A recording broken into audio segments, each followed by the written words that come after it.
Some teachers just really get on my nerves, you know? I don't know what planet they're on, but they definitely are just built different. Here's an example. When you need to go to the toilet, you politely put your hand up and say, "Miss, can I go to the toilet?" "No, you should have gone at lunch." "I'm sorry, Karen, but I can't control my bladder. You know, at lunch, when I'm eating and drinking, it gets digested, and then later on, I need to go to the toilet. It will take me 5 minutes at max. Probably not even 5 minutes.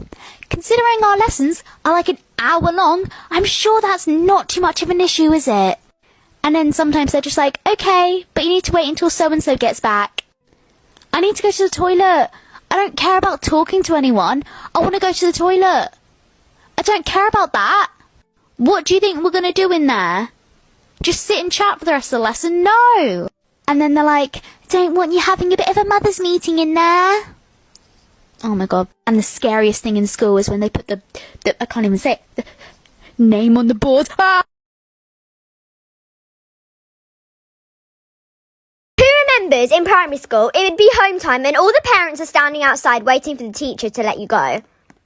And then suddenly a very, very serious crime happens in the classroom. Your teacher has discovered that there is one glue stick without a lid on it. She would say, "Excuse me, everyone. Where is the missing glue stick lid? You are not leaving until somebody finds it." Everyone is on their hands and knees, desperate to find the stupid piece of plastic. Like love, it's only a piece of plastic.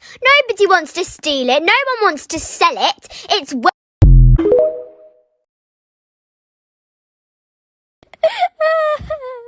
I absolutely hate when you're like in English class or something and your teacher is just simply explaining your task to you.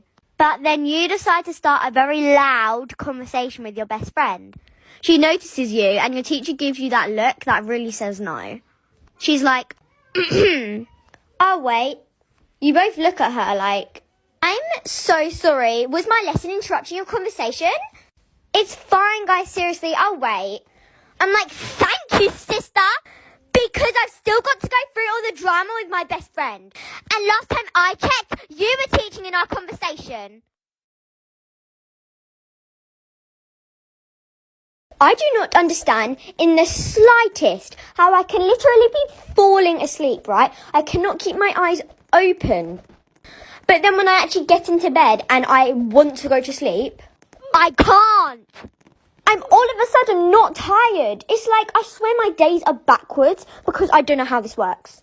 It will take me like 3 hours to properly go to sleep, even though 10 minutes ago I was so tired. Sometimes it might just be the middle of the night and I will just still be laying there thinking about random things. Like how? I'm pretty sure my parents have very selective hearing. I would be there minding my own business, doing my own thing, right? And then I would hear my mom screaming my names from the bottom of the stairs. So I would go like, "What?" really loudly. And so many times, but she literally wouldn't be able to hear me. Then I would have to go down and my mom would just be there asking, "Oh, what are you doing?" But when it's like 2 a.m. in the morning and I'm calling my friends, whispering, barely making a sound, basically just breathing, she would already be storming to my bedroom, half asleep, yelling at me to shut up. How does this work?